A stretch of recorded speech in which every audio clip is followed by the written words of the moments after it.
ಮುಖ್ಯಮಂತ್ರಿ ಸಿದ್ದರಾಮಯ್ಯ ಅವರು ಅಬಕಾರಿ ಮಾರಾಟ ಸಂಘ ಸಂಸ್ಥೆಗಳ ಪ್ರತಿನಿಧಿಗಳ ಜೊತೆಗೆ ವಿಧಾನಸೌಧದ ಸಮ್ಮೇಳನದ ಸಭಾಂಗಣದಲ್ಲಿ ಬಜೆಟ್ ಪೂರ್ವ ಸಭೆ ನಡೆಸಿ ಅವರ ಬೇಡಿಕೆ ಮತ್ತು ಅಹವಾಲುಗಳನ್ನು ಆಲಿಸಿದರು.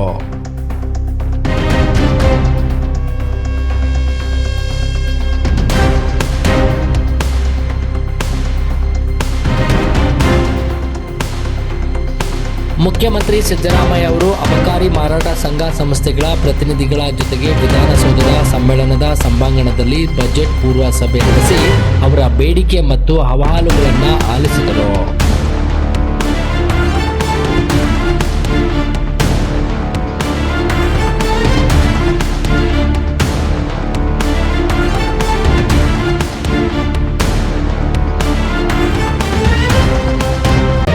ಮತ್ತಷ್ಟು ಸುದ್ದಿಗಳಿಗಾಗಿ ನೋಡ್ತಾ ಇರಿ ಪಬ್ಲಿಕ್ ನ್ಯೂಸ್ 24x7.